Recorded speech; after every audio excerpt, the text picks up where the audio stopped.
నా పేరు doctor CL Venkatrao. నా సెల్ నంబరు, వాట్సాప్ నంబరు 9848055806. నా సెల్ నంబరు, వాట్సాప్ నంబరు 9848055806. ఆరోగ్యవంతుడుగా ఉన్న వ్యక్తి ఉన్నపళంగా నడుస్తుంటే ఆయాసం వస్తే ఏదో మీ శరీరంలో ఏదో అవయవాలలో తేడా వచ్చిందని గమనించాలి. దీన్ని మీరు నిర్లక్ష్యం చేయకూడదు. ఎప్పుడూ చలాకీగా చురుకుగా ఉన్న వ్యక్తి వయసుతో సంబంధం లేకుండా నడుస్తూ ఉండగా ఆయాసం రావటం అనేది దాన్ని మీరు తీవ్రంగా పరిగణించాలి. ఒక్కరోజు కూడా నిర్లక్ష్యం చేయొద్దు. ఏ ఏ కారణాల వల్ల నడుస్తూ ఉంటే ఆయాసం వస్తుందంటే, మొట్టమొదటిది ఆయాసం అనగానే, నడుస్తూ ఆయాసం అనగానే గుండె జబ్బులు మీకు గుర్తుకు రావాలి. కోవిడ్ టీకా వేసుకోవటం వల్ల ఎట్టి పరిస్థితుల్లో కూడా గుండె జబ్బు రాదుగాక. కేవలం మూఢనమ్మకము, అపోహ మాత్రమే. కోవిడ్ టీకాకి గుండె జబ్బుకి ఎటువంటి సంబంధము లేదు. ప్రపంచ ఆరోగ్య సంస్థ కరాఖండిగా విశేషమైన శాస్త్ర పరిశోధనల ద్వారా టీకాలు వేసుకున్న వారికి గుండె జబ్బు రాదు అని నిర్ధారించిన తరువాత ఎవరికీ అనుమానం ఉండకూడదు. పుట్టుకతోనే గుండెలో రంధ్రాలు ఉండే అవకాశం ఉంది. మేనరికపు వివాహాలు చేసుకున్న వారికి గుండెలో రంధ్రాలు ఉండటము, గుండె పెరగటం, గుండె సాగిపోవటం, ఇలాంటి గుండె సమస్యలు ఉంటాయి. చిన్న వయసులోనే గుండె జబ్బు వచ్చి మరణించారని మనం వార్తలు వింటూ ఉంటాం, సోషల్ మీడియాలోనూ టీవీల్లో. వాళ్లకు పుట్టుకతోనే ఉండే గుండె సమస్యల వల్ల మరణిస్తారు. సాధారణంగా గుండెకు వచ్చే ప్రధాన సమస్య గుండెపోటు, హార్ట్ అటాక్. గుండె కండరాలకు రక్తము సరఫరా చేసే కరోనరీ ధమనులలో కొవ్వు పేరుకుపోవటం వల్ల కానీ, లేదా అక్కడ రక్తము గడ్డలు కట్టడం వల్ల కానీ గుండె కండరాలకు రక్త సరఫరా తగ్గటం వల్ల హార్ట్ అటాక్ వస్తుంది. ఈ హార్ట్ అటాక్ తొలి లక్షణాలు నడుస్తూ ఉండగా ఆయాసం రావటం, చెమటలు పట్టడం, కొంతమందికి రతి క్రీడలో పాల్గొనే సమయంలో ఆయాసము, చెమటలు, ఛాతీ నొప్పి కూడా వచ్చే అవకాశం ఉంది. ఇక రెండవ కారణం ప్రధానంగా ఈ సిగరెట్లు, బీడి, చుట్ట, గుట్కా, పాన్ పరాగు, నస్యము, జర్దాకిళ్ళి, కారాకిళ్ళి, పొగాకు ఉత్పత్తులు వినియోగించే వారికి దాంట్లో నికోటిన్ అనే ఒక విష పదార్థం ఉంటుంది. దాని ప్రభావంలో ఊపిరితిత్తులు పాడైపోయి నడుస్తూ ఉండగా ఆయాసం వచ్చే అవకాశం ఉంది. ఈ పొగ తాగటం మానకుండా ఎన్ని మందులు వాడినా, ఎన్ని హాస్పిటళ్ళు తిరిగినా ప్రయోజనం ఉండదు. ఈ పొగాకు ఉత్పత్తులను మానేయాలనే మీలో దృఢ సంకల్పం ఉంటే దానికి ఒక ట్యాబ్లెట్ అందుబాటులో వచ్చింది. దాని పేరు బూప్రాన్ XL 150 మిల్లీగ్రాములు. BUPRON XL 150 మిల్లీగ్రాములు ఉదయం టిఫిన్ తర్వాత వరుసగా 3 నెలలు వాడాలి. ఈ ట్యాబ్లెట్ని సన్ ఫార్మా అనే కంపెనీ తయారు చేస్తారు. అన్ని అల్లోపతి మందుల షాపులో లభిస్తుంది. అందుబాటు ధరలో ఉంటుంది. ఎటువంటి సైడ్ ఎఫెక్ట్స్ ఉండవు.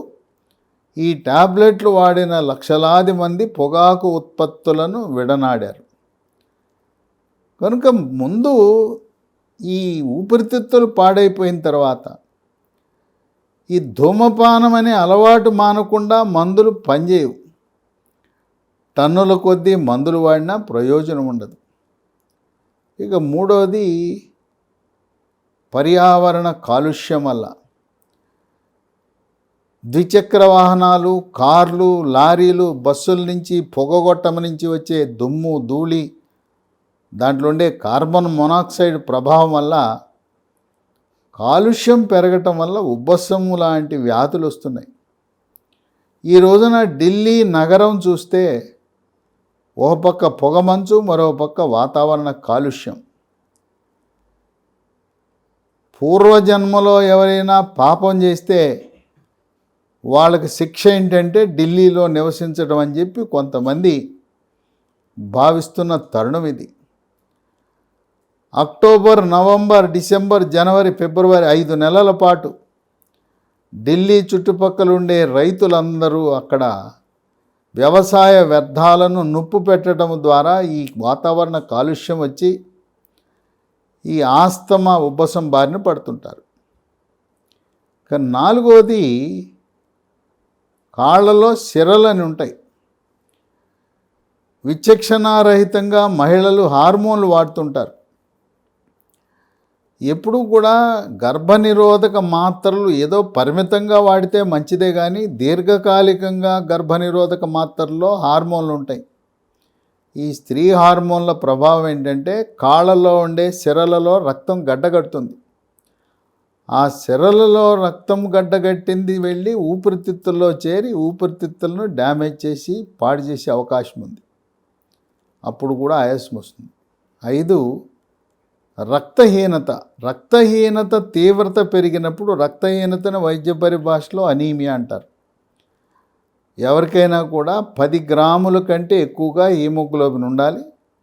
5 గ్రాములు 6 గ్రాములకు తగ్గినప్పుడు ముఖం ఉబ్బటం, పాదాలు ఉబ్బటం, నాలుక తెల్లగా అవటం, పెదాలు, కళ్ళు తెల్లగా అవటం, గోళ్ళు తెల్లగా అయిపోవటం, నడుస్తుంటే ఆయాసం వస్తుంది.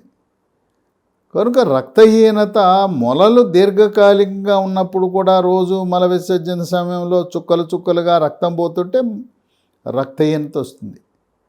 పీరియడ్ సమయంలో కూడా కొంతమందికి 3 నుంచి 5 రోజులు కాకుండా గర్భసంచిలో కాయలు అంటారు. కాయల్నే వైద్య పరిభాషలో ఫైబ్రాయిడ్ అంటారు. అది ఉన్నప్పుడు గర్భసంచి నుంచి రక్తం పోవటం వల్ల రక్తహీనత వచ్చే అవకాశం ఉంది.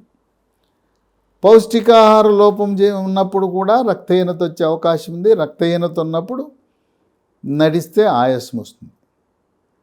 ఇక 6 కొన్ని సందర్భాల్లో రోగ నిరోధక శక్తి తగ్గినప్పుడు, ముఖ్యంగా ధూమపానము, మద్యపానము చేసే వారిలో పౌష్టికాహార లోపం వల్ల స్పాంజిలా ఉండవలసిన ఊపిరితిత్తులు గడ్డగట్టుకుపోతాయి. అటువంటి సమయంలో రక్తంలో ఆక్సిజన్ శాతం తగ్గి ఆయాసం వచ్చే అవకాశం ఉంది. 7 కోవిడ్ వచ్చి తగ్గిన తర్వాత ఓ 2-3 సంవత్సరాల తరువాత కూడా కోవిడ్కు సంబంధించిన కొన్ని లక్షణాలు వస్తాయి. దానిలో భాగంగా ఆయాసం రావచ్చు. దీన్ని post Covid syndrome, long Covid syndrome అంటారు. అదే కాదా తెలుసుకోవాలంటే ఒక 5 రక్త పరీక్షలు చేయించుకోవాలి. 1 CBP, 2 CRP, 3 LDH, 4 serum ferritin, 5 D dimer పరీక్షలు. ఈ 5 పరీక్షలు చేయిస్తే అది పోస్ట్ కోవిడ్, లాంగ్ కోవిడ్ సిండ్రోమా కాదా అని తెలిసిపోతుంది. అంటే ఇది కోవిడ్ వచ్చి తగ్గిన తర్వాత, ముఖ్యంగా 2వ వేవ్, డెల్టా వేవ్ వచ్చిన వారికి అధికంగా ఉండే అవకాశం ఉంది. ఇక 8 స్థూలకాయం. రోజు బరువు పెరిగిపోతూ పొట్టలో కొవ్వు చేరి ఆ బరువు 100 కేజీలు దాటినప్పుడు నడిస్తే ఆయాసం వస్తుంది. ఈ స్థూలకాయము, భారీ కాయానికి ప్రధాన కారణం మెడ ముందు భాగాన సీతాకోకచిలుక ఆకారం నుండే థైరాయిడ్ గ్రంథి సరిగా పనిచేయకపోవటము. రక్తంలో T3, T4, TSH అనే పరీక్ష చేసినప్పుడు T3, T4 పరిమాణం తగ్గినా, TSH పెరిగినా థైరాయిడ్ గ్రంథి మందకొడిగా పనిచేస్తుందని గమనించి ఎండోక్రైనాలజీ సూపర్ స్పెషలిస్ట్ని సంప్రదించి పరగడుపున 25 మైక్రోగ్రాముల నుంచి 200 మైక్రోగ్రాముల వరకు క్రమం తప్పకుండా జీవితకాలం వాడవలసి ఉంటుంది. థైరాయిడ్ గ్రంథి హార్మోన్ తయారు చేయాలంటే దానికి కావలసిన ముడి సరుకు అయోడిన్. మనం ఇంట్లో వాడే టేబుల్ సాల్ట్, మెత్తటి ఉప్పు, తప్పనిసరిగా అయోడిన్ కలిగి ఉన్న ఉప్పును మాత్రమే వాడండి. మార్కెట్లో Tata iodized salt, Annapurna iodize సాల్ట్లో నాణ్యమైన అయోడిన్ కలిగి ఉన్న ఉప్పు మనకు లభిస్తుంది. ఇప్పటి వరకు మీరు అయోడిన్ లేని ఉప్పు వాడుతుంటే వెంటనే ఈ అన్నపూర్ణ లేదా టాటా అయోడైజ్ సాల్ట్ని వాడటం ప్రారంభించండి. థైరాయిడ్ గ్రంథి సమస్యలు వంశపారంపర్యంగా కూడా వచ్చే అవకాశం ఉంది. మహిళలకు అధికంగా ఉంటుంది. పురుషులకు కూడా థైరాయిడ్ లోపం రావచ్చు. కనుక స్థూలకాయం ఉన్న వారికి థైరాయిడ్ గ్రంథి పరీక్ష తప్పనిసరిగా చేయాలి. బరువు తగ్గితే ఆయాసం తగ్గే అవకాశం ఉంది. 9, మూత్రపిండాలు పాడైపోతాయి. దీనికి ప్రధాన కారణం విచక్షణారహితంగా తలనొప్పి, నడుము నొప్పి, కీళ్ళ నొప్పులు, కాళ్ళ నొప్పులు, మోకాళ్ళ నొప్పులు. నొప్పి అనగానే మందుల షాప్కి వెళ్ళటం, వాళ్ళు ఇచ్చిన నొప్పి ట్యాబ్లెట్లో మన సొంత వైద్యంతోనో ఈ నొప్పి ట్యాబ్లెట్లు వాడటం వల్ల మూత్రపిండాలు పాడైపోతాయి. ఆ మూత్రపిండాలు పాడైపోయినప్పుడు రక్తంలో క్రియాటినిన్ అనే ఒక పదార్థము 1.2 దాటిపోతుంది. ఈ క్రియాటినిన్ ఎవరికైనా దాటి ఉన్నవారికి మళ్ళీ సాధారణ స్థితికి రావాలంటే ఆయుర్వేద వైద్యంలో తెల్ల గల్జేరు మొక్క నుంచి తయారు చేసిన పునర్నవ అనే ట్యాబ్లెట్ హిమాలయ కంపెనీ వాళ్ళు తయారు చేస్తారు. ఉదయం ఒక ట్యాబ్లెట్, రాత్రిపూట ఒక ట్యాబ్లెట్, వరుసగా 3 నెలలు వాడటం. ఈ పునర్నవ ట్యాబ్లెట్తో పాటు మరొక టానిక్ సిరప్, నీరి KFT అనే సిరప్, ఉదయం ఒక స్పూను, మధ్యాహ్నం ఒక స్పూను, రాత్రి ఒక స్పూను వరుసగా 3 నెలలు వాడితే చెడిపోయిన మూత్రపిండాలు, పెరిగిన క్రియాటినిన్ మళ్ళీ తిరిగి యథాతథ స్థితికి వచ్చే అవకాశం ఉంది.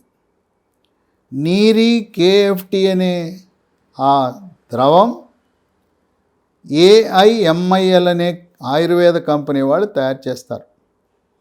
మాకు ఆయుర్వేదం ఎక్కడుందో తెలవదు, మాకు లేవు అని అనుకునేవారికి ఈ పునర్నవ, నీరి KFT మందులు మీకు కావాలంటే నేను ఒక నంబర్ ఇస్తాను. ఆ నంబర్ని సంప్రదిస్తే మీ ఇంటికే కొరియర్ ద్వారా కానీ పోస్ట్ ద్వారా కానీ పంపిస్తారు. ఈ మందులు లభించే నంబరు 9502897374. మందులు లభించే నంబర్ మరొకసారి 9502897374 ఫోన్ చేసి పునర్నవ, నీరి KFT వాడి నేటికి లక్షలాది మంది కిడ్నీ రోగులు లబ్ధి పొందడం జరిగింది. కనుక మూత్రపిండాలు పాడైనప్పుడు క్రియాటినిన్ పెరిగి నడిస్తే ఆయాసం వచ్చే అవకాశం ఉంది. వాళ్ళకు ముఖం ఉబ్బుతుంది, కాళ్ళు ఉబ్బుతాయి, పొట్టలో కూడా నీరు చేరే అవకాశం ఉంది. ఇక 10, కాలేయము పాడైపోయినప్పుడు. కాలేయం పాడవటానికి ప్రధాన కారణం కళ్ళు, సారా, బీరు, బ్రాందీ, విస్కీ తాగటమే. ఈ మధ్యకాలంలో మద్యము తాగకున్నా కాలేయంలో కొవ్వు చేరుతూ ఉంది. పొట్ట నొప్పికని అల్ట్రాసౌండ్ స్కానింగ్ పరీక్ష చేస్తే దాంట్లో ఫ్యాటీ లివర్ గ్రేడ్ 1, 2, 3, 4 అని రిపోర్ట్లు వస్తున్నాయి. ఈ విధంగా వివిధ కారణాల వల్ల కొవ్వు చేరితే కాలేయంలో ఆ కాలేయము గట్టిబడి బుడిపులు ఏర్పడి మద్యము సేవించే వారికి ఏ విధంగా సిర్రోసిస్ అనే వ్యాధి వస్తుందో ఈ కొవ్వు చేరటం వల్ల కూడా వచ్చే అవకాశం ఉందని శాస్త్ర పరిశోధనలు వెల్లడిస్తున్నాయి. కాలేయము గట్టిపడి బుడిపలు ఏర్పడినప్పుడు ముఖం ఉబ్బటము, కాళ్ళు ఉబ్బటము, పొట్టలో నీరు చేరటం, అట్లాగే అన్నవాహికలో రక్తనాళాలు ఉబ్బటం, కొన్ని సందర్భాల్లో రక్తపు వాంతులు అవ్వటము, కొన్ని సందర్భాల్లో మలము నల్లగా రోడ్డు మీద తారు వేసినట్ల జిగురుగా ఉండటం, ఇవన్నీ కూడా సిరోసిస్ వ్యాధి యొక్క లక్షణాలు. సిరోసిస్ వ్యాధి ఉన్నవారికి వృషణాలు, మగవారికి గోలీకాయలు కుచించుకుపోతాయి. లైంగిక సామర్థ్యం పూర్తిగా తగ్గిపోతుంది. రొమ్ములు, ఈ సిరోసిస్ వ్యాధి ఉన్నవారికి రొమ్ములు స్త్రీలకు ఎంత సైజు ఉంటాయో అంత సైజు పెరిగే అవకాశం ఉంది. దానికి మరొక కారణం కూడా ఉంది. ఈ రొమ్ములు పెరగటానికి శరీరంలో నీరు చేరుతుంది. ఆ నీరును బయటికి పంపడానికి లాసిలాక్టోన్ అనే ట్యాబ్లెట్ కానీ ఆల్డాక్టోన్ అనే ట్యాబ్లెట్ వాడటం వల్ల కూడా రొమ్ముల సైజు పెరిగి మగవాడికి ఆ సైజును చూస్తే మనకు ఆశ్చర్యం కలుగుతుంది. సైజు పెరగటమే కాదు, కొంతమందికి బాగా తీవ్రమైన నొప్పి ఉంటుంది. ఈ కాలేయం చెడిపోయిన వారికి కూడా ఈ నడిస్తే ఆయాసం వచ్చే అవకాశం ఉంది. మరి ఏ కారణం వల్ల వచ్చింది అని తెలుసుకోవాలంటే కొన్ని ప్రాథమిక పరీక్షలు చేయటం ద్వారా మనకి అవగాహన కలుగుతుంది. మూత్ర పరీక్ష, తర్వాత ఈసీజీ పరీక్ష, ట్రెడ్మిల్ పరీక్ష అంటే బెల్ట్ మీద పరిగెత్తించి గుండె ఎలా ఉందో చూస్తారు. అలాగే గుండెకు స్కానింగ్ 2D ఎకో పరీక్ష, ఛాతీకి ఎక్స్రే తీయటం ద్వారా ఊపిరితిత్తుల్లో ఏమైనా సమస్య ఉన్నదా తెలుస్తుంది.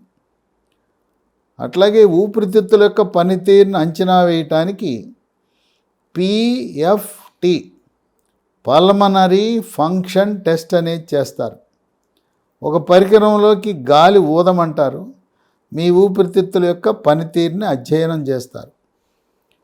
వీటితో పాటు మూత్రపిండాలు పాడైపోయినాయా తెలుసుకోవడానికి సీరం క్రియాటినిన్ అనే పరీక్ష చేస్తే 1.2 కంటే తక్కువ ఉండాలి.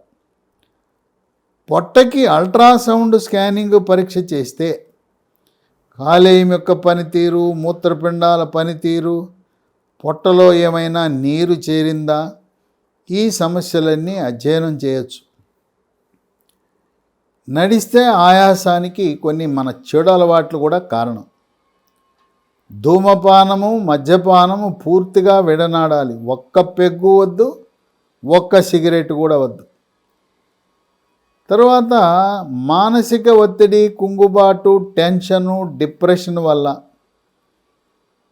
గుండెపోటు, హార్ట్ అటాక్ వచ్చే అవకాశం ఎక్కువ. ఈ మానసిక ఒత్తిడిని తగ్గించుకోవాలంటే యోగా, ప్రాణాయామము, ధ్యానము, వ్యాయామం చేయాలి. ఎంతసేపు వ్యాయామం చేయాలంటే నడవటమో, జాగింగో, ఆటలాడటమో, ఈత కొట్టడమో కనీసము రోజులో 30 నుంచి 40 నిమిషాలు చేయాలి. ఉదయం ఒక 30 నిమిషాలు, సాయంత్రం ఒక 30 నిమిషాలు చేయటం చాలా ఆరోగ్యకరం. కనుక ఎవరైనా కూడా గతంలో ఎప్పుడూ లేని విధంగా ఆరోగ్యవంతుడుగా ఉంటూ నడుస్తుంటే ఆయాసం అనే లక్షణం కనపడగానే నిర్లక్ష్యము చేయకుండా వెంటనే డాక్టర్ని సంప్రదించి ఏ అవయవములో సమస్య ఉండటం వల్ల మీకు ఆయాసం వస్తుందో అధ్యయనం చేయటం అనేది చాలా అత్యవసర విషయం. దాన్ని రేపు మాపని నిర్లక్ష్యం చేయకుండా అవసరమైతే ఎప్పుడు మీరు ఆరోగ్యంగా ఉంటారు, అసలు ఎప్పుడు ఆయాసం అనేది రాదు. సాధారణంగా నడుస్తూ ఉన్న ఆయాసాన్ని మీరు నిర్లక్ష్యం చేయకుండా అవసరమైతే ఆ రోజు సెలవు పెట్టేయండి. వెంటనే హాస్పిటల్కి వెళ్ళండి. తగు పరీక్షలన్నీ చేయించేసుకోండి. Master health checkup, executive health checkup చేయించుకొని ఏ కారణం వల్ల ఈ ఆయాసం అనేది మీకు వచ్చిందనేది తెలిసే వరకు మీరు కొంత విరామం తీసుకుని విశ్రాంతి తీసుకోవాల్సిన అవసరం ఎంతైనా ఉంది.